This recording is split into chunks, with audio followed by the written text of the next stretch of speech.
بسم اللہ الرحمن الرحیم۔ السلام علیکم ناظرین، حضرت نوح علیہ السلام کے وصال کے برسوں بعد اللہ تعالیٰ نے ایک قوم پیدا فرمائی جسے اس زمانے میں قوم عاد کہا جاتا تھا۔ یہ لوگ صحت مند، طاقتور، بڑے قد کاٹ اور لمبی عمروں والے تھے، لیکن ایمان و عمل کے اعتبار سے پستی کا شکار تھے۔ بتوں کی پوجا، لوگوں کا مذاق اڑانا، دوسروں کو تنگ کرنا اور لمبی زندگی کی امید پر مضبوط ماحول بنانا ان کے عام معمولات تھے۔ کفر و شرک، جہالت و ضلالت اور غفلت کی وادی میں بھٹکنے والی اس قوم کی ہدایت و رہنمائی کے لیے اللہ تعالیٰ نے ان کی قوم سے حضرت ہود علیہ السلام کو ان کی طرف رسول بنا کر بھیجا۔ ہود علیہ السلام نے انہیں وحدانیت الہی پر ایمان لانے، بتوں کی پوجا چھوڑنے، صرف اللہ تعالیٰ کی عبادت کرنے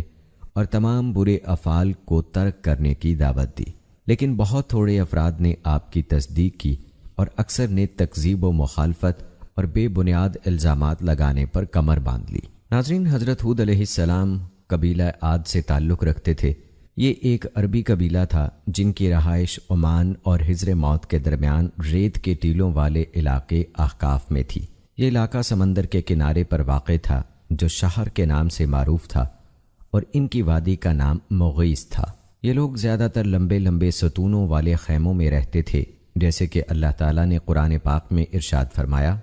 کیا تم نے جانا نہیں کہ تمہارے پروردگار نے عاد کے ساتھ کیا کیا جو ارم کہلاتے تھے؟ اتنے دراز قد کے تمام ملک میں ایسے لوگ پیدا نہیں ہوئے تھے۔ مثلوہا سے مراد یہ ہے کہ اس قبیلے جیسے قوی ہیکل لوگ اور کسی علاقے میں نہیں تھے۔ کہتے ہیں سب سے پہلے حضرت ہود علیہ السلام نے عربی زبان میں کلام فرمایا۔ البتہ وہب بن منبع رحمہ اللہ فرماتے ہیں کہ ہود علیہ السلام کے والد سب سے پہلے عربی بولنے والے تھے۔ بعض حضرات نے حضرت نوح علیہ السلام اور حضرت آدم علیہ السلام کا نام لیا ہے، کچھ دوسرے اقوال بھی ہیں، واللہ عالم۔ حضرت اسماعیل علیہ السلام سے پہلے کے عرب باشندے عرب عربہ خالص عرب کہلاتے ہیں۔ ان میں بہت سے قبائل شامل ہیں، مثلا عاد، سمود، جرہم، تسم، جدیس، امیم، مدین، املاک، جاسم، قحطان، بنو یقطن وغیرہ۔ حضرت ابراہیم علیہ السلام کے فرزند حضرت اسماعیل علیہ السلام کی اولاد عرب مستعربہ کہلاتی ہے۔ فصیح و بلیغ عربی زبان میں سب سے پہلے حضرت اسماعیل علیہ السلام نے کلام فرمایا۔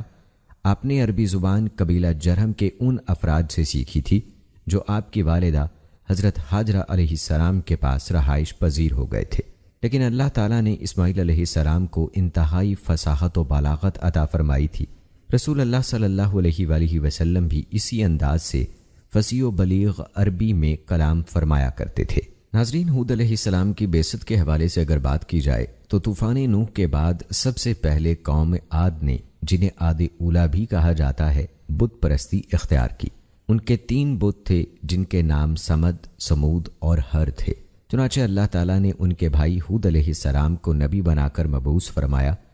انہوں نے اپنی قوم کو اللہ کی طرف بلایا۔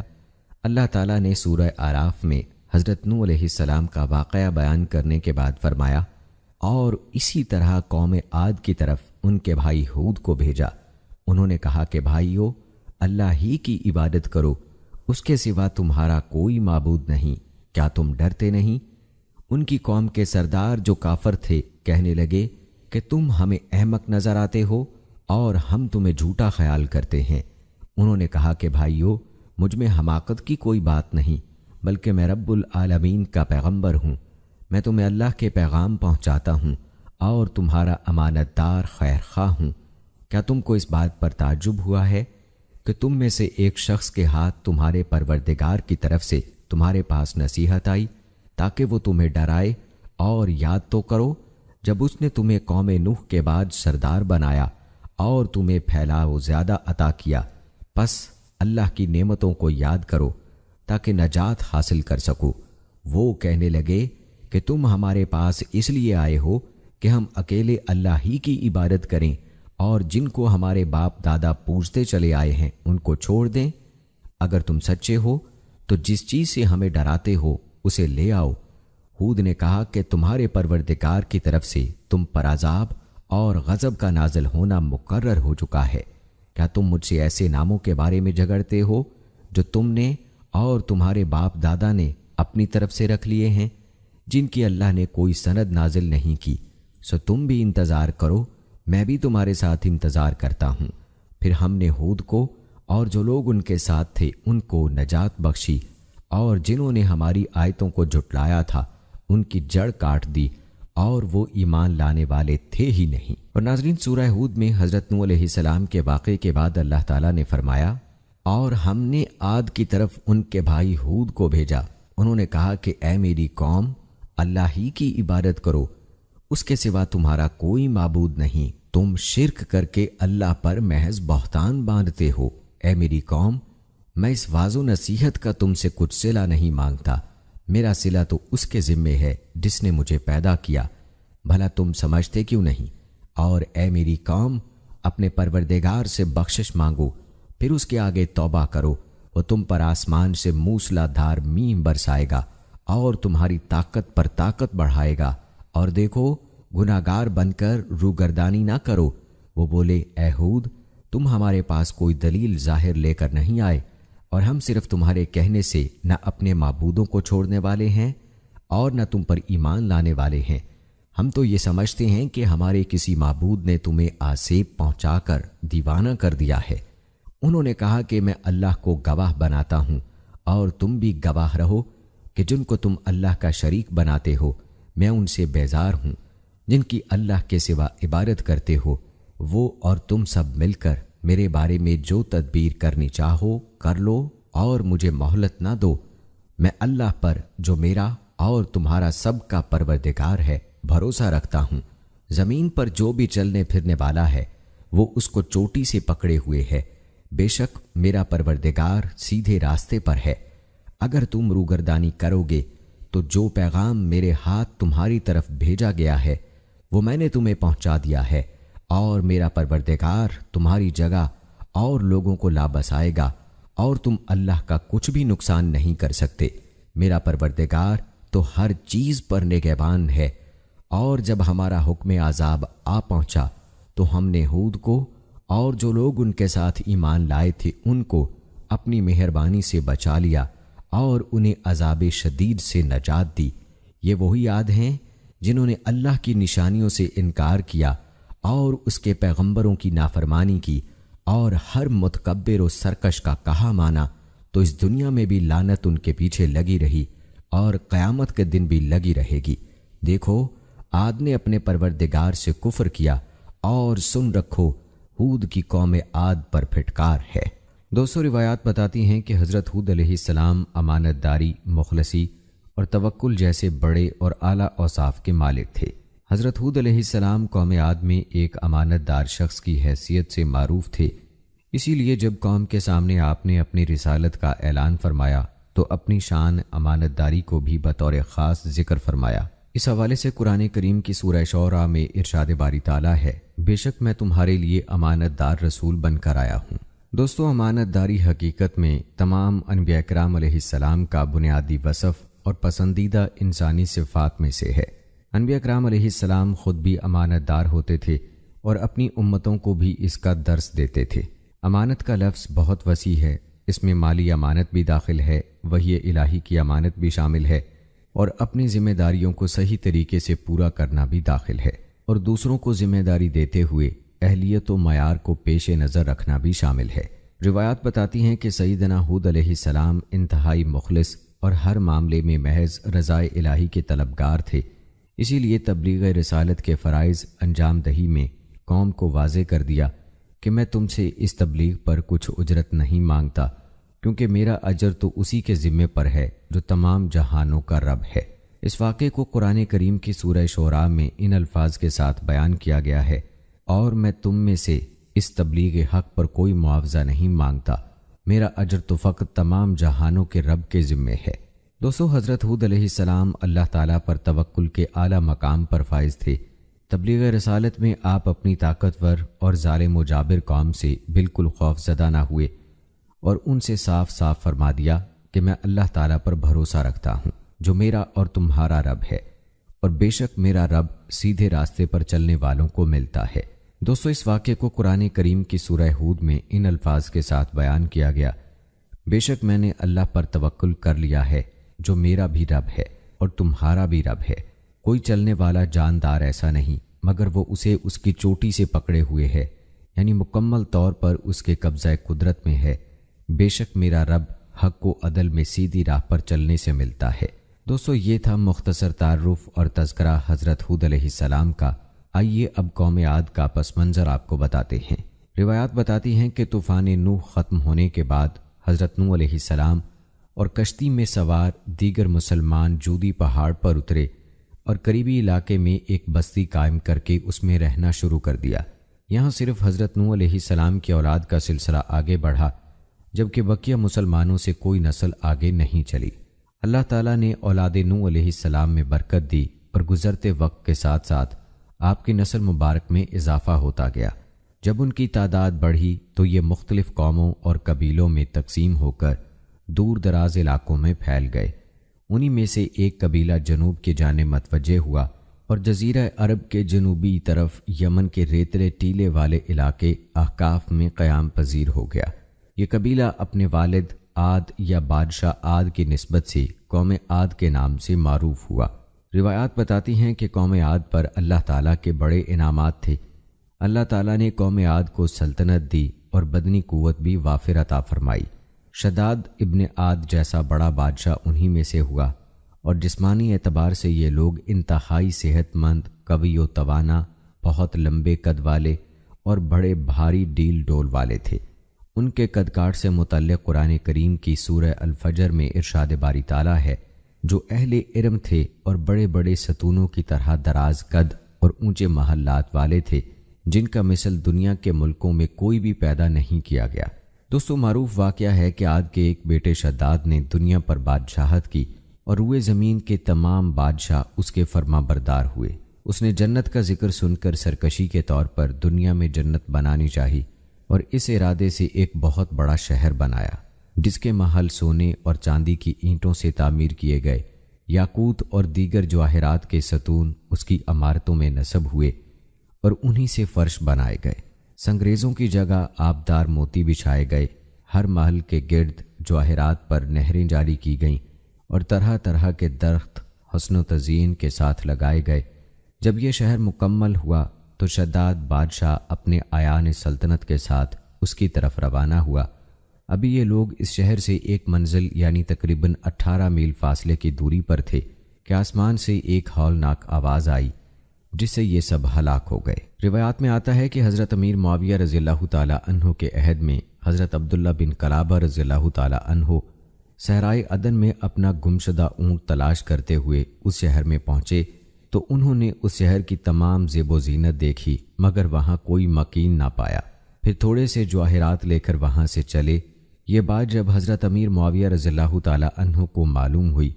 تو انہوں نے حضرت عبداللہ بن قلابہ رضی اللہ تعالی عنہ کو بلا کر صورتحال دریافت کی۔ حضرت عبداللہ بن قلابہ رضی اللہ تعالی عنہ نے سارا واقعہ سنایا تو حضرت امیر معاویہ رضی اللہ تعالی عنہ نے حضرت کعب بن احبار رضی اللہ تعالی عنہ سے دریافت کیا کہ کیا دنیا میں کوئی ایسا شہر ہے؟ انہوں نے فرمایا کہ جی ہاں، اس شہر کا اشارہ قرآن کریم میں بھی آیا ہے۔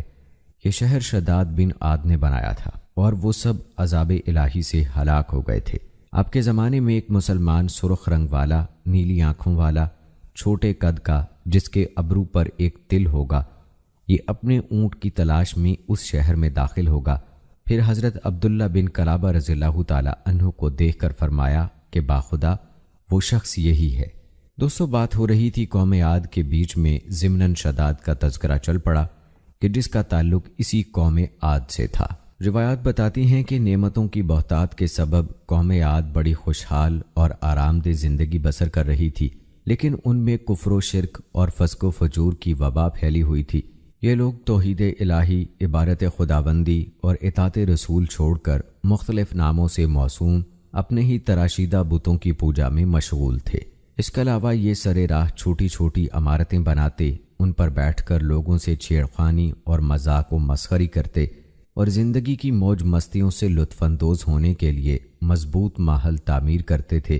ان کے طرز عمل سے یہ لگتا تھا کہ جیسے انہیں کبھی مرنا ہی نہیں بلکہ ہمیشہ زندہ رہنا ہے۔ دوستو، روایات سے یہ بات معلوم ہوتی ہے کہ طوفان نوح کے برسوں بعد سب سے پہلے قوم عاد نے توحید و رسالت اور ایمان و ہدایت سے دوری اختیار کی اور ایک عرصے تک بت پرستی کفر و شرک، گمراہی و سرکشی، فسق و فجور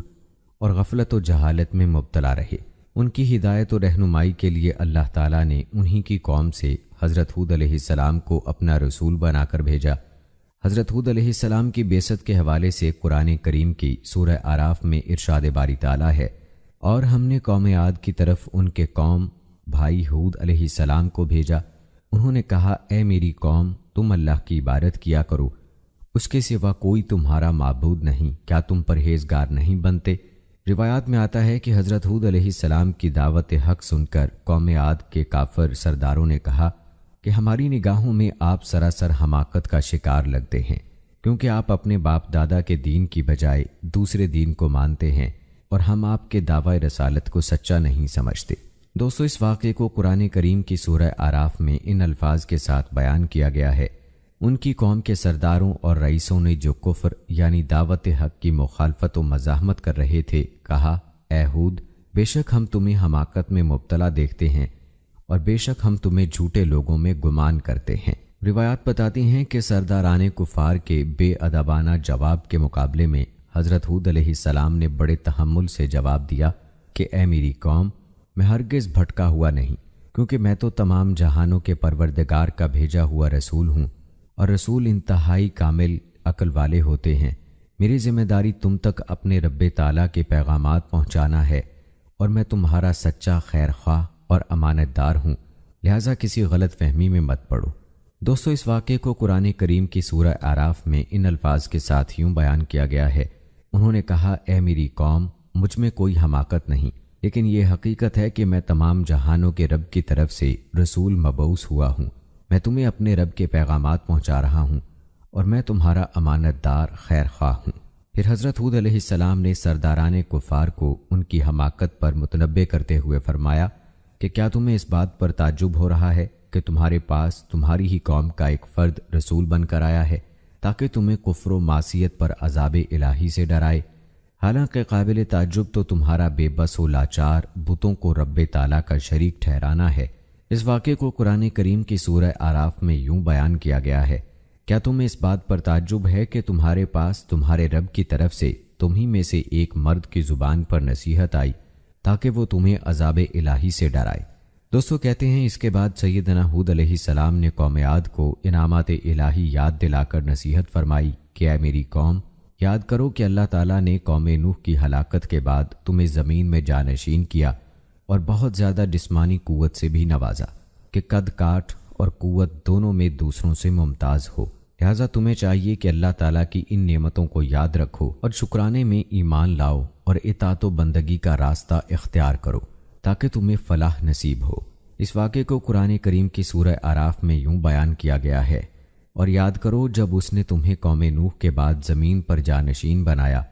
اور تمہاری خلقت میں قد و قامت اور قوت کو مزید بڑھا دیا، سو تم اللہ کی نعمتوں کو یاد کرو تاکہ تم فلاح پا جاؤ۔ لیکن دوستو، قوم عاد نے ہود علیہ السلام کی اطاعت و اتباع سے انکار کر دیا۔ روایات میں آتا ہے کہ سیدنا ہود علیہ السلام سے اپنے رسالت اور عبادت الہی کی دعوت سن کر سرداران کفار لوگوں سے کہنے لگے کہ ہود علیہ السلام تو تمہارے جیسے ہی آدمی ہیں، جو تم کھاتے ہو وہ بھی وہی کھاتے ہیں، اور جو تم پیتے ہو وہ بھی وہی پیتے ہیں۔ اگر یہ اللہ تعالیٰ کے رسول ہوتے تو فرشتوں کی طرح کھانے پینے سے پاک ہوتے۔ افسوس کہ سرداران قوم عاد نے کمالات رسالت کو نہ دیکھا اور کھانے پینے کے اوصاف دیکھ کر رسول کو اپنی طرح بشر کہنے لگے، اور یہی چیز ان کی گمراہی کی بنیاد بنی۔ جیسا کہ قرآن کریم کی سورہ مومنون میں اس واقعے کو ان الفاظ کے ساتھ بیان کیا گیا ہے، اور ان کی قوم کے بھی وہی سردار اور وڈیرے بول اٹھے جو کفر کر رہے تھے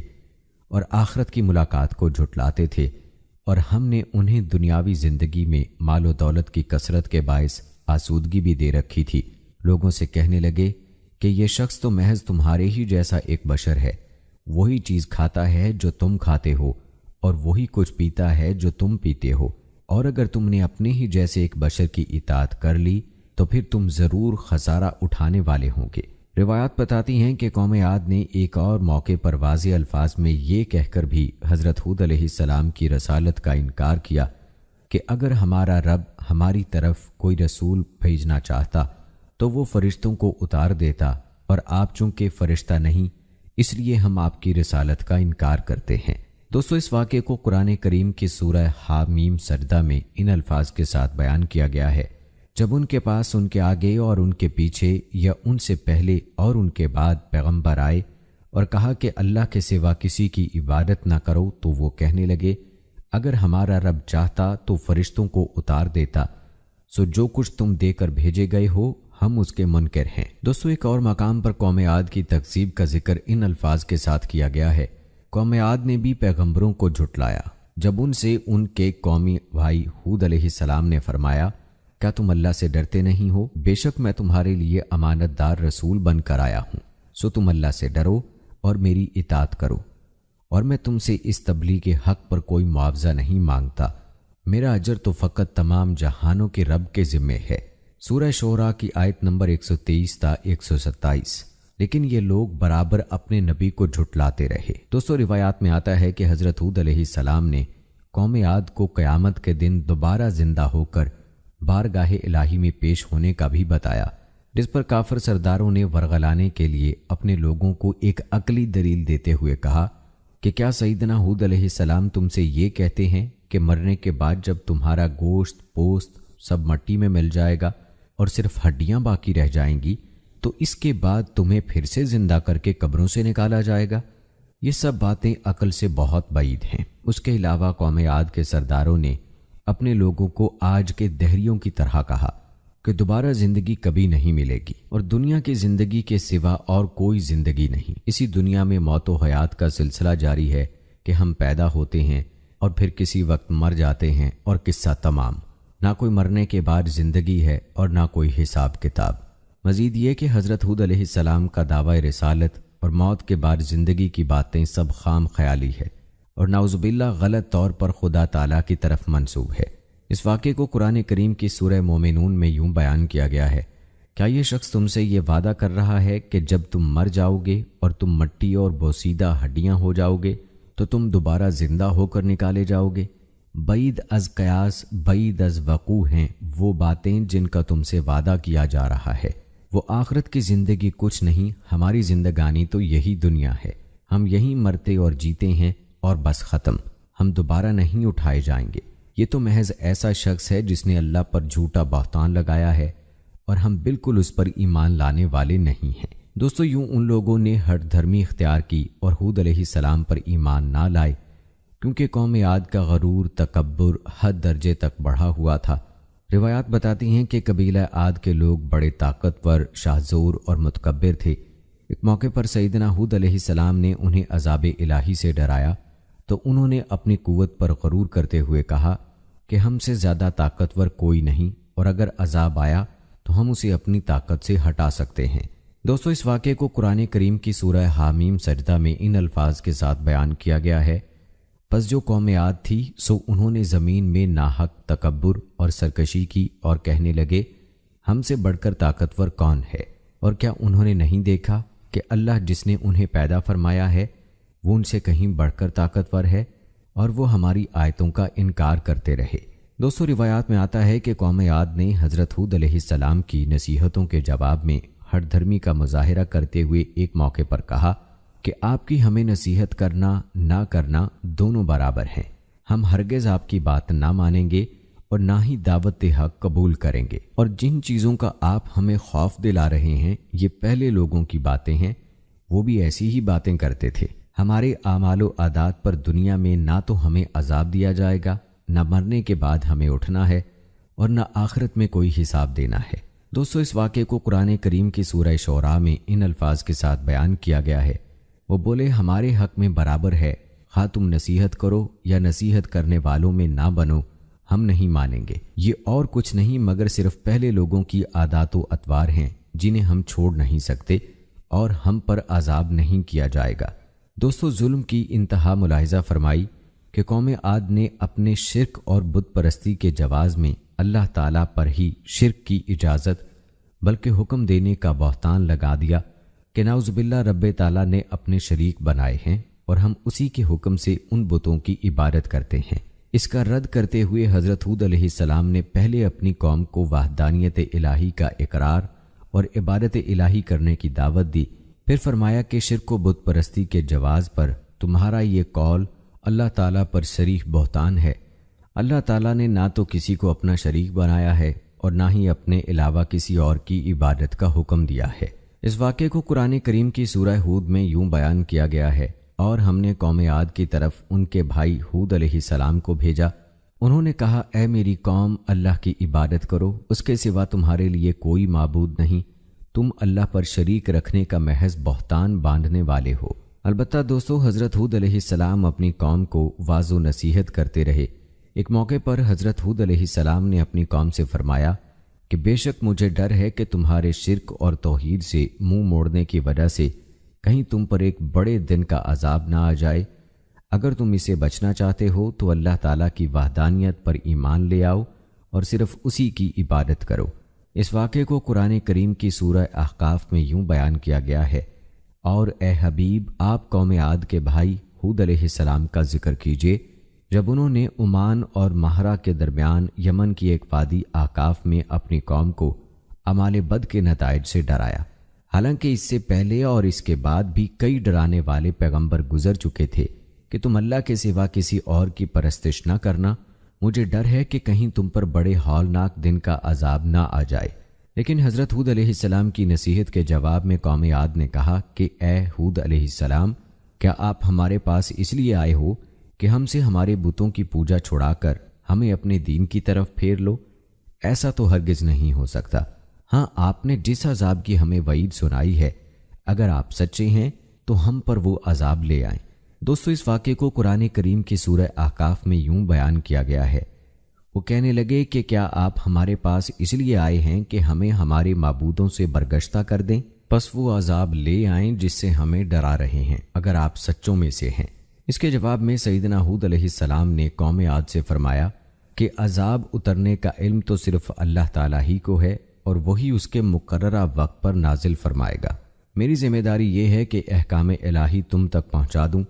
اس کے باوجود تم عذاب کا مطالبہ کر رہے ہو تو میرے حساب سے تم جاہل لوگ ہو کہ مجھ سے اپنی مصیبت و عذاب کا مطالبہ کر رہے ہو۔ دوستو، اس واقعے کو قرآن کریم کی سورہ احقاف میں یوں بیان کیا گیا ہے، انہوں نے کہا کہ اس عذاب کے وقت کا علم تو اللہ ہی کے پاس ہے، اور میں تمہیں وہی احکام پہنچا رہا ہوں جو میں دے کر بھیجا گیا ہوں، لیکن میں تمہیں دیکھ رہا ہوں کہ تم جاہل لوگ ہو۔ روایات بتاتی ہیں کہ قوم عاد کے مطالبے پر حضرت ہود علیہ السلام نے فرمایا کہ اس میں کوئی شک نہیں کہ تمہاری سرکشی کی وجہ سے اللہ تعالیٰ کا غضب و عذاب تم پر لازم ہو گیا ہے، اور یہ کسی بھی وقت نازل ہو جائے گا۔ اور جہاں تک بتوں کے بارے میں تمہارا مجھ سے بحث کرنے کا تعلق ہے تو اس کی حقیقت صرف اتنی ہے کہ تم مجھ سے ان ناموں کے بارے میں جھگڑتے ہو جو تم نے اور تمہارے باپ دادا نے اپنے بتوں کے لیے رکھ لیے اور انہیں معبود مان کر ان کی پوجا شروع کر دی، حالانکہ ان کی کوئی حقیقت نہیں اور ان کے معبود ہونے پر اللہ تعالیٰ نے کوئی دلیل نہیں اتاری۔ لہٰذا اگر تم نہیں مانتے تو عذاب الہی کا انتظار کرو، اور میں بھی منتظر ہوں کہ کب تم پر عذاب نازل ہوتا ہے۔ دوستو، جب قوم عاد نے حضرت ہود علیہ السلام کی دعوت قبول کرنے سے انکار کر کے کفر و شرک اور گناہوں پر اصرار کو ترجیح دی تو اس کی سزا میں اللہ تعالیٰ نے ان کی سرزمین پر 3 سال تک بارش روک دی، جس سے شدید قحط پڑ گیا اور اللہ تعالیٰ نے ان کی عورتوں کو بانجھ کر دیا۔ جب اس صورتحال سے یہ لوگ پریشان ہوئے تو حضرت ہود علیہ السلام نے ان سے فرمایا کہ اگر تم اللہ تعالیٰ پر ایمان لے آؤ، میری رسالت کی تصدیق کرو، اللہ تعالیٰ سے اپنے گناہوں سے سچی توبہ کرو اور اسی سے مغفرت اور نجات طلب کرو، تو اس کی برکت سے اللہ تعالیٰ موسلا دھار بارش بھیج کر تمہاری زمینوں کو سرسبز و شاداب کر دے گا، تمہاری قوت میں اضافہ فرمائے گا اور تمہیں اولاد بھی عطا فرمائے گا، اور اگر تم نے ایسا نہ کیا تو تم تباہ و برباد ہو جاؤ گے۔ لہٰذا میری نصیحت مان لو اور اس سے منہ پھیر کر اپنے جرموں پر قائم نہ رہو۔ دوستو، اس واقعے کو قرآن کریم کی سورہ ہود میں یوں بیان کیا گیا ہے، اور اے لوگو، تم اپنے رب سے گناہوں کی بخشش مانگو، پھر اس کی جناب میں صدق دل سے رجوع کرو، وہ تم پر آسمان سے موسلا دھار بارش بھیجے گا اور تمہاری قوت پر قوت بڑھائے گا، اور تم مجرم بنتے ہوئے اس سے روگردانی نہ کرنا۔ روایات بتاتی ہیں کہ قوم عاد نے حضرت ہود علیہ السلام کی نصیحت قبول نہ کی اور خود ساختہ معبودوں سے متعلق اپنا نظریہ بیان کیا، جس پر سیدنا ہود علیہ السلام نے ان باطل معبودوں سے بیزاری اور برات کا اظہار فرمایا۔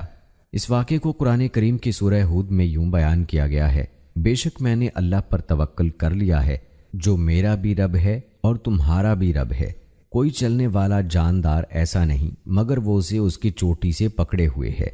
یعنی مکمل طور پر اس کے قبضہ قدرت میں ہے۔ بے شک میرا رب حق و عدل میں سیدھی راہ پر چلنے سے ملتا ہے۔ دوستو، یہ حضرت ہود علیہ السلام کی قوت ایمانی، اللہ تعالیٰ پر توکل اور خدائی حفاظت کی برکت تھی کہ آپ نے بالکل بے خوف ہو کر ایک ایسی قوم سے یہ کلمات فرمائے جو قوت و طاقت اور زور و ہمت والی تھی، لیکن اپنی تمام تر عداوت و قوت کے باوجود حضرت ہود علیہ السلام کو ذرا بھر بھی کوئی تکلیف یا نقصان نہ پہنچا سکی۔ دوستو، یہ تھا تذکرہ قوم عاد کی ہٹ دھرمی اور ان کے تکبر و غرور کا۔ اب تذکرہ کرتے ہیں حضرت ہود علیہ السلام کی قوم عاد کے خلاف دعا اور اس کی قبولیت کا۔ روایات بتاتی ہیں کہ حضرت ہود علیہ السلام کی تمام تر کوششوں کے باوجود قوم عاد کے چند افراد ہی آپ پر ایمان لائے اور باقی کفر و شرک اور معاصی کی دلدل میں پھنسے رہے۔ جب ان کے ایمان لانے کی کوئی امید باقی نہ رہی اور قبول حق کی بجائے انتہائی سرکشی پر اتر آئے تو آپ علیہ السلام نے ان کے خلاف دعا کرتے ہوئے بارگاہ الہی میں عرض کی، اور اللہ تعالیٰ نے آپ کی دعا کو قبول کرتے ہوئے قوم عاد کو عبرتناک انجام کی خبر دے دی۔ اس واقعے کو قرآن کریم کی سورہ مومنون میں یوں بیان کیا گیا ہے: پیغمبر نے عرض کیا، اے میرے رب، میری مدد فرما اس صورتحال میں کہ انہوں نے مجھے جھٹلا دیا ہے۔ ارشاد ہوا، تھوڑی ہی دیر میں وہ پشیماں ہو کر رہ جائیں گے۔ روایات میں آتا ہے کہ جب قوم عاد عرصہ دراز تک دعوت حق ملنے کے باوجود ایمان نہ لائی اور کفر و معاصی پر جمی رہی تو اللہ تعالیٰ نے ان کے علاقوں پر بارش روک دی، جس سے یہ لوگ قحط سالی میں مبتلا ہو گئے۔ مصیبت کی اس گھڑی میں سیدنا ہود علیہ السلام نے انہیں سمجھایا اور توبہ و استغفار کرنے اور ایمان لانے کی صورت میں قحط سے نجات کی بشارت دی، لیکن قوم نہ مانی۔ ترمذی شریف کی روایت ہے کہ حضور نبی کریم صلی اللہ علیہ وآلہ وسلم نے فرمایا کہ جب قوم عاد میں قحط سالی نمودار ہوئی تو انہوں نے قیل نامی ایک شخص کو بطور قاصد بیت اللہ شریف دعا کرنے کے لیے بھیجا۔ یہ مکہ مکرمہ کے قریب بکر بن معاویہ کے ہاں ٹھہرا۔ بکر نے اسے شراب پلائی اور اس کی دو باندیوں نے قیل کے سامنے گانا گایا۔ پھر قیل مہرہ کے پہاڑوں کی طرف نکلا اور وہاں جا کر دعا کی کہ اے اللہ، میں کسی بیمار کی دوا یا کسی قیدی کے فدیے کے لیے نہیں آیا، بس تو اپنے بندے اور اس کی قوم کو بارش کا وہ پانی پلا دے جو تو اسے پلایا کرتا تھا، اور اس کے ساتھ بکر بن معاویہ کو بھی پلا دے۔ قیل نے اپنی دعا میں بکر بن معاویہ کو شراب پلانے کا شکریہ ادا کرنے کے لیے شامل کیا تھا۔ روایات بتاتی ہیں کہ کچھ ہی دیر میں اس کے سر پر چند بادل نمودار ہوئے اور اس سے کہا گیا کہ ان میں سے کوئی ایک بادل چن لو۔ قیل نے ایک سخت سیاہ بادل چن لیا تو اس سے کہا گیا کہ تو نے جلی ہوئی راکھ لے لی جو قوم عاد میں سے کسی کو بھی نہ چھوڑے گی۔ اس کے بعد اللہ تعالیٰ نے وہ سیاہ بادل قوم عاد کی وادیوں کی جانب چلا دیا، جسے دیکھ کر وہ لوگ بہت خوش ہوئے اور کہنے لگے کہ یہ برسنے والا بادل ہے۔ حضرت ہود علیہ السلام نے ان سے فرمایا کہ یہ برسنے والا بادل نہیں بلکہ یہ تو وہ عذاب ہے جس کی تم جلدی مچا رہے تھے۔ سن لو، اس بادل میں دردناک عذاب پر مشتمل آندھی ہے۔ دوستو، اس واقعے کو قرآن کریم کی سورہ احقاف میں یوں بیان کیا گیا ہے: پھر جب انہوں نے اس عذاب کو بادل کی طرح اپنی وادیوں کے سامنے آتا ہوا دیکھا تو کہنے لگے، یہ تو بادل ہے جو ہم پر برسنے والا ہے۔ ایسا نہیں ہے بلکہ یہ تو وہ عذاب ہے جس کی تم نے جلدی مچا رکھی تھی۔ یہ آندھی ہے جس میں دردناک عذاب آ رہا ہے۔ لیکن دوستو، قوم عاد نے سیدنا ہود علیہ السلام کی تنبیہ کو اہمیت نہ دی اور اپنی توجہ بادل کی طرف رکھی اور اس خوش فہمی میں رہے کہ یہ انہیں سیراب کرے گا، جبکہ حضرت ہود علیہ السلام اہل ایمان کو ساتھ لے کر کفار سے کچھ دور چلے گئے۔ جب بادل قوم عاد کے قریب آئے تو انہوں نے ایک ہولناک آواز سنی، پھر تند و تیز، نہایت سرد، خشک، خیر و برکت سے خالی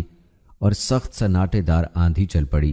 جس کی شدت کا یہ حال تھا کہ لوگوں کو زمین سے یوں اکھیڑ دیتی گویا وہ اکھڑی ہوئی کھجوروں کے سوکھے تنے ہوں، پھر انہیں سر کے بل زمین پر اس طرح مار دیتی کہ سر پاش پاش ہو جاتے۔ اس ہولناک طوفان کی لپیٹ میں جو چیز بھی آتی وہ تباہی و بربادی کا عبرتناک نشان بن کر رہ جاتی۔ یہ آندھی 7 راتیں اور 8 دن لگاتار چلتی رہی،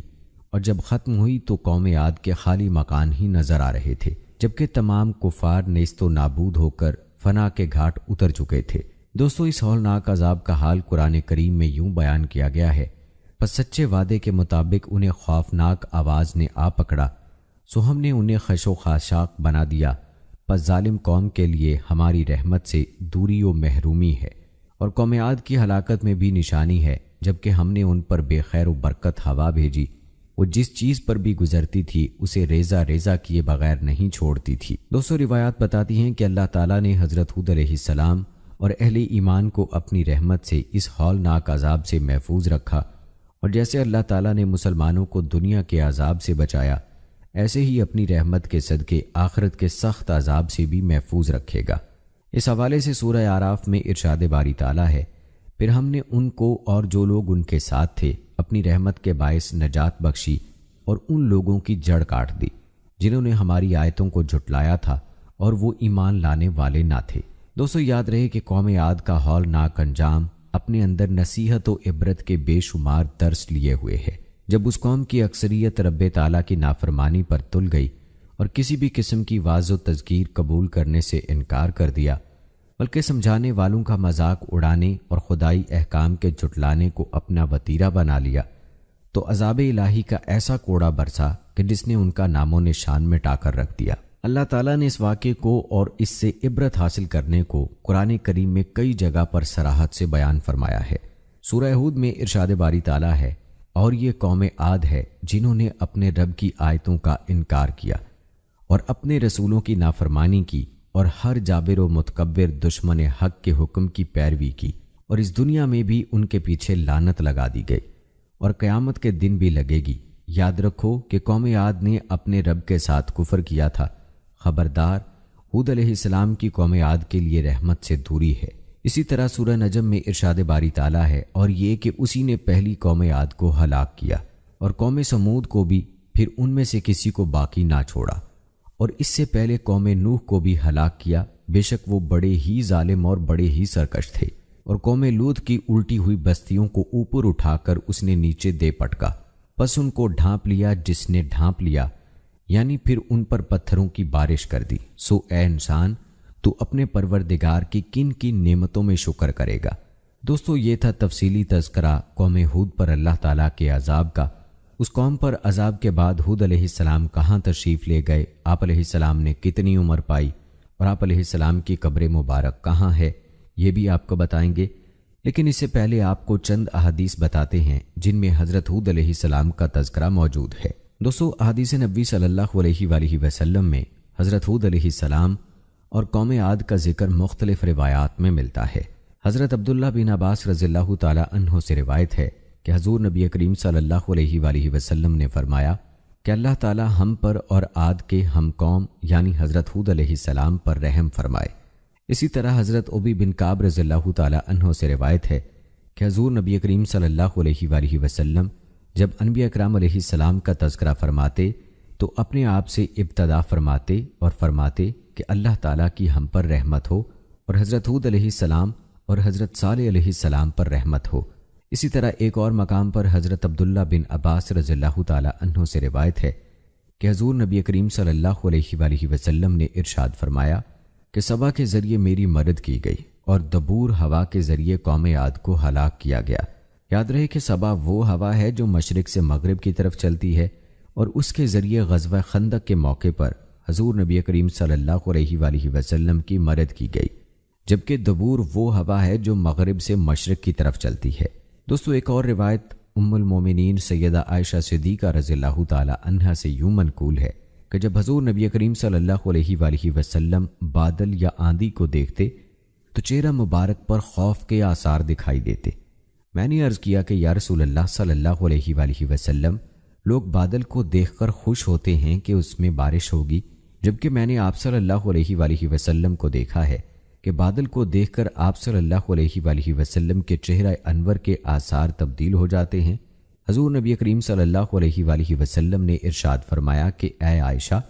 میں اس بات سے بے خوف نہیں ہوں کہ اس بادل میں عذاب ہو۔ ایک قوم کو آندھی کا عذاب دیا گیا،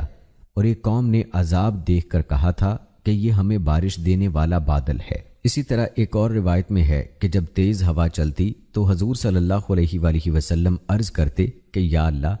میں تجھ سے ہوا کی خیر اور جو اس ہوا میں ہے اس کی خیر، اور جس چیز کے ساتھ یہ ہوا بھیجی گئی ہے اس کی خیر مانگتا ہوں، اور ہوا کے شر اور جو اس میں ہے اس کے شر، اور جس چیز کے ساتھ ہوا بھیجی گئی اس کے شر سے تیری پناہ مانگتا ہوں۔ سیدہ عائشہ رضی اللہ تعالی عنہا فرماتی ہیں کہ جب آسمان پر بادل گرجتے تو آپ صلی اللہ علیہ وآلہ وسلم مضطرب ہو جاتے، اور کبھی باہر جاتے اور کبھی اندر جاتے، کبھی سامنے آتے تو کبھی پیچھے جاتے، اور جب بارش رک جاتی تو پر اطمینان ہو جاتے۔ سیدہ عائشہ رضی اللہ تعالی عنہا نے پوچھا تو حضور نبی کریم صلی اللہ علیہ وآلہ وسلم نے ارشاد فرمایا کہ اے عائشہ، میری یہ بے چینی اس لیے ہے کہ کہیں ایسا نہ ہو جائے کہ جس طرح قوم عاد کے ساتھ ہوا تھا کہ انہوں نے آسمان کے کنارے میں پھیلے ہوئے بادل کو اپنی وادیوں کی طرف آتے دیکھا اور کہا کہ یہ ہمیں بارش دینے والا بادل ہے، لیکن اس سے بارش کی بجائے عذاب الہی نازل ہوا۔ دوستو، روایات بتاتی ہیں کہ قوم عاد کی ہلاکت کے بعد حضرت ہود علیہ السلام اہل ایمان کے ساتھ مکہ مکرمہ تشریف لے آئے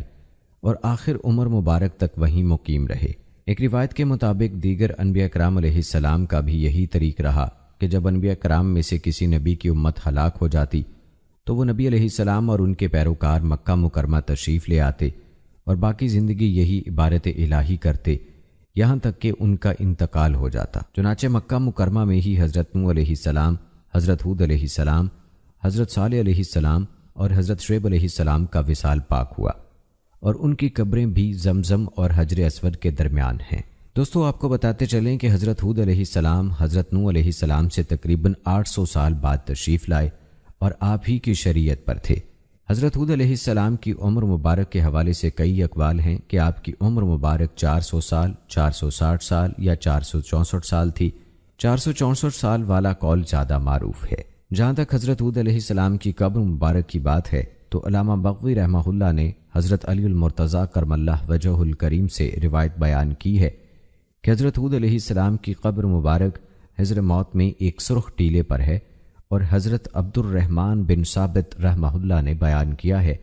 کہ حجر اسود اور مقام ابراہیم اور زمزم کے درمیان 99 انبیاء کرام علیہ السلام کی قبریں ہیں۔ بے شک اسی جگہ حضرت ہود علیہ السلام، حضرت صالح علیہ السلام اور حضرت شعیب علیہ السلام کی قبریں ہیں۔ دوستو، آپ نے حضرت ہود علیہ السلام کی زندگی کے حالات و واقعات ملاحظہ فرمائے اور یہ بھی ملاحظہ کیا کہ قوم عاد کی سرکشیوں پر اللہ تعالیٰ نے ان کو کس طرح سے نشان عبرت بنایا۔ یاد رہے کہ اللہ تعالیٰ نے قرآن پاک میں گزشتہ قوموں کے واقعات اس لیے نہیں بیان فرمائے کہ یہ کوئی قصے کہانیاں ہیں، بلکہ ان واقعات کے بیان کرنے کا مقصد یہ ہے کہ بعد میں آنے والے ان سے عبرت حاصل کریں۔ قوم عاد کے بیان کیے گئے واقعات میں ہمارے لیے کیا عبرتیں ہیں، آئیے اس پر بھی مختصر سا تذکرہ کرتے ہیں۔ دوستو، جب قوم عاد کو ہولناک عذاب نے آ گھیرا، 8 دن اور 7 راتیں پہم تیز و تند ہوا کے طوفان اٹھے اور ان کو اور ان کی آبادی کو تہو بالا کر کے رکھ دیا، تو تنو مند اور قوی ہیکل انسان جو اپنی جسمانی قوتوں کے گھمنڈ میں سرمست سرکش تھے، اسی طرح بے حس و حرکت پڑے نظر آتے تھے۔ جس طرح آندھی سے تناور درخت بے جان ہو کر گر جاتا ہے، غرض ان کو صفحہ ہستی سے مٹا دیا گیا تاکہ آنے والی نسلوں کے لیے عبرت بنے، اور دنیا و آخرت کی لعنت اور عذاب ان پر مسلط کر دیا گیا کہ وہ اسی کے مستحق تھے،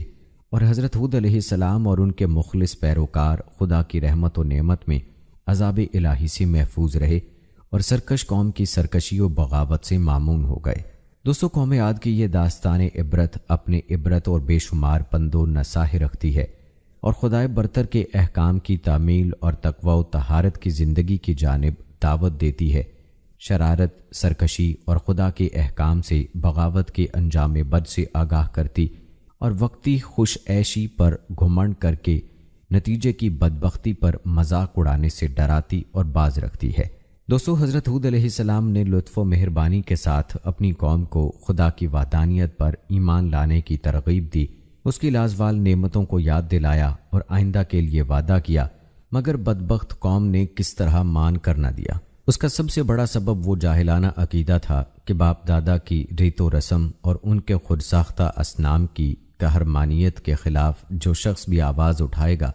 وہ ان بتوں کی پھٹکار میں آ جائے گا۔ دوستو، یاد رکھیں، یہ مہلک عقیدہ جن قوموں کے اندر اپنے جراثیم پیدا کر دیتا ہے، ان قوموں کا اپنے مسئلے اور اپنے پیغمبر کے ساتھ وہی سلوک ہوتا ہے جو قوم ہود اور قوم نوح کے تذکروں میں نظر آتا ہے۔ اگر غور کیا جائے تو گزشتہ قوموں میں اپنے مصلحین اور انبیاء صادقین کے خلاف قوموں کا بغض و عناد اسی ایک عقیدے پر مبنی رہا ہے کہ ہمارے باپ دادا کی ریت و رسم اور ان کے خود ساختہ اصنام کی قہرمانیت کے خلاف کیوں کچھ کہا جاتا ہے۔ یونان کے مشہور حکیم سقراط کو زہر کا پیالہ اسی لیے پینا پڑا کہ وہ اپنی قوم کے معبودان باطل کی قہرمانیت کا کیوں انکار کرتا اور ان کو کس لیے ان کے غلبہ و اقتدار کا مخالف بناتا ہے۔ پس یہ جرثومہ اقوام کی روحانی زندگی کے لیے ہمیشہ تباہ کن اور ان کی فلاح و سعادت ابدی کے لیے ہلاکت آفریں رہا۔ دوستو، حضرت ہود علیہ السلام اور دیگر انبیاء علیہ السلام کی یہ سنت بہترین اسوہ ہے کہ تبلیغ و پیغام حق کی راہ میں بدی کا بدلہ نیکی سے دیا جائے اور تلخی کا جواب شیریں کلامی سے پورا کیا جائے۔ البتہ مبلغ ان کی بدکرداری اور مسلسل سرکشی پر اللہ تعالیٰ کے بنائے ہوئے قانون، جزائے عمل یا پاداش عمل کو ضرور یاد دلائے اور آنے والے انجام بد پر یقیناً ان کو تنبیہ کرے اور یہ حقیقت بار بار سامنے لائے کہ جب کوئی قوم اجتماعی سرکشی، ظلم اور بغاوت پر آمادہ ہو جاتی ہے اور اس پر پہم اصرار کرتی رہتی ہے تو پھر خدائے تعالیٰ کا قہر و غضب اس کو صفحہ عالم سے مٹا دیا کرتا ہے اور اس کی جگہ دوسری قوم لے لیتی ہے۔ چنانچہ یہ قوم نوح اور قوم ہود اس کی عبرت آموز مثالیں ہیں۔ دوستو، آج اگر ہم اپنے معاشرے میں دیکھیں تو ہمارے معاشرے میں وہ تمام برائیاں موجود ہیں جو کہ گزشتہ قوموں میں پائی جاتی تھیں، لیکن یہ اللہ تعالیٰ کی ہم پر کرم نوازی ہے اور ہمارے پیارے آقا صلی اللہ علیہ وآلہ وسلم کی دعاؤں کا ثمرہ ہے کہ اللہ تعالیٰ ہم پر اجتماعی عذاب نازل نہیں فرما رہے، لیکن ان واقعات سے ہمیں سبق حاصل کرنے کی ضرورت ہے کہ کہیں ایسا نہ ہو کہ ہم بھی اللہ تعالیٰ کے غیظ و غضب کو دعوت دے بیٹھیں اور اللہ کا عذاب ہم پر نہ نازل ہو جائے۔ دوستو، یاد رکھیں دنیا میں تو ہم نبی کریم صلی اللہ علیہ وآلہ وسلم کی دعاؤں کی وجہ سے اللہ کی طرف سے اجتماعی عذاب سے محفوظ ہیں، لیکن آخر میں اللہ کا عذاب ایسے لوگوں کو اپنی گرفت میں لازمی لے گا جو اللہ تعالیٰ کی نافرمانیاں کر رہے ہیں اور سرکشی کر رہے ہیں۔ اللہ تعالیٰ کی نافرمانیاں کرنے والے ہر انسان کو چاہیے کہ وہ قرآن پاک کے ان واقعات سے عبرت حاصل کرے۔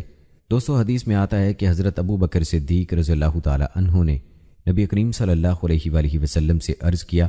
میں دیکھتا ہوں کہ آپ صلی اللہ علیہ وآلہ وسلم بوڑھے ہوتے جا رہے ہیں، اس کی کیا وجہ ہے؟ جواب میں حضور صلی اللہ علیہ وآلہ وسلم نے فرمایا، مجھ کو سورہ ہود اور اس کی ہم مضمون صورتوں نے بوڑھا کر دیا ہے۔ آج بادل آتے ہیں تو ہم خوشی سے جھوم جاتے ہیں، ہمیں یہ خوف ہی نہیں ہوتا کہ اس میں اللہ کا عذاب بھی ہو سکتا ہے۔ ایک تابعی کی روایت ہے کہ حضرت انس رضی اللہ تعالیٰ عنہ کے زمانے میں ایک کالی آندھی آئی تو میں ان کی خدمت میں حاضر ہوا اور پوچھا کہ اے ابو حمزہ، کیا ایسی کالی اور اندھیری آندھیاں رسول اللہ صلی اللہ علیہ وآلہ وسلم کے زمانے میں بھی آپ لوگوں پر آتی تھیں؟ انہوں نے فرمایا، اللہ کی پناہ، وہاں تو یہ حال تھا کہ ذرا ہوا تیز ہو جاتی تو ہم قیامت کے خوف سے مسجد کی طرف دوڑ پڑتے تھے۔ اس غفلت اور نادانی میں فرد میں مبتلا ہوتا ہے جب وہ دیکھتا ہے کہ نافرمانیاں کیے چلا جا رہا ہے اور اس کی کوئی پکڑ نہیں ہوتی، بلکہ بعض اوقات نافرمانیوں کی راہ ہموار ہوتی چلی جاتی ہے، اور یہ کسی فرد کے لیے انتہائی بدبختی کی علامت ہے۔ دوستو، سورہ بنی اسرائیل آیت نمبر 83 میں ارشاد ہوا ہے، انسان کا حال یہ ہے کہ جب ہم اس کو نعمت عطا کرتے ہیں تو وہ اینٹتا اور پیٹھ موڑ لیتا ہے، اور جب ذرا مصیبت سے دوچار ہوتا ہے تو مایوس ہونے لگتا ہے۔ مطلب یہ ہے کہ انسان سمجھتا ہے کہ یہ سب کچھ اسے اس کی اہلیت کی وجہ سے ملا ہے اور اس کا حق یہی ہے کہ یہ سب کچھ اس کو ملے، اور پھر وہ اللہ تعالیٰ کی اطاعت و بندگی سے منہ موڑتا ہے اور اس کے آگے جھکنے کو اپنی توہین سمجھتا ہے۔ سورہ ہود کی آیت نمبر 11 میں اللہ تعالیٰ کا فرمان ہے، میرا بھروسہ صرف اللہ تعالیٰ پر ہے جو میرا اور تم سب کا پروردگار ہے،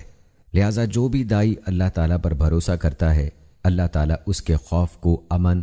اور کمزوری کو قوت و طاقت سے بدل دیتا ہے۔ ناظرین، تاریخ انسانی کے مطالعے سے یہ بات بالکل عیاں ہے کہ جب کسی معاشرے میں ظلم و عدوان، سرکشی، فتنہ و فساد، قتل و غارت گری، کفر و شرک اور دیگر معاصی پھیل جاتے ہیں، شکر گزاری کی بجائے ناشکری عام ہو جاتی ہے، تو پھر ایسے معاشرے اور ملک عذاب الہی کا شکار ہو جاتے ہیں، متکبر و جابر قومیں مٹ جاتی ہیں اور ناز و نام میں داد عیش دینے والی بستیاں ختم ہو جاتی ہیں۔ اس طرح گناہ نہ صرف انسانی جسم و عقل کے لیے نقصان دہ ثابت ہوتے ہیں بلکہ اجتماعی نظام حیات کے لیے بھی مہلک ثابت ہوتے ہیں۔ لیکن اگر قومیں توبہ و استغفار کے ذریعے سے اپنے گناہوں سے رجوع کر لیں، اپنے رب کے شکر گزار بن جائیں تو پروردگار عالم نہ صرف ان کی نعمتوں میں اضافہ فرما دیتا ہے بلکہ ان قوموں کو طویل عرصے تک نعمتوں سے مستفید ہونے کا موقع دیتا ہے۔ حضرت ہود علیہ السلام بھی اپنی قوم کو اسی حقیقت سے روشناس کراتے ہوئے فرماتے ہیں، اے میری قوم کے لوگو، تم اپنے پالنے والے سے اپنی تقصیروں کی معافی طلب کرو اور اس کی جناب میں توبہ کرو تاکہ وہ برسنے والے بادل تم پر بھیج دے اور تمہاری قوت پر اور قوت بڑھا دے اور تم گناہ گار ہو کر روگردانی نہ کرو۔ توبہ و استغفار گناہوں کی معافی، رزق میں ترقی اور قرب الہی کے حصول کا اہم ذریعہ ہے۔ توبہ کی طرف وہی شخص متوجہ ہوتا ہے جو اللہ تعالیٰ سے ڈرتا ہے، اور جو شخص اللہ تعالیٰ سے ڈرتا ہے اللہ تعالیٰ اسے ہر قسم کے غم و اندوہ سے بے پرواہ کر دیتا ہے۔ جیسا کہ اللہ تعالیٰ نے سورہ طلاق میں فرمایا، اور جو شخص اللہ سے ڈرتا ہے اللہ اس کے نکلنے کے لیے راستہ بنا دیتا ہے اور ایسی جگہ سے روزی دیتا ہے جہاں سے اسے گمان بھی نہیں ہوتا۔ تو ناظرین کرام، یہ تھی ہماری آج کی ویڈیو۔ امید کرتے ہیں کہ ہماری آج کی اس ویڈیو سے آپ کو بہت کچھ سیکھنے کو ملا ہوگا۔ آج کی اس ویڈیو کے متعلق اپنی رائے کا اظہار کمنٹ باکس میں لازمی کیجیے گا۔ مجھے اگلی ویڈیو تک کی اجازت دیں۔ فی امان اللہ۔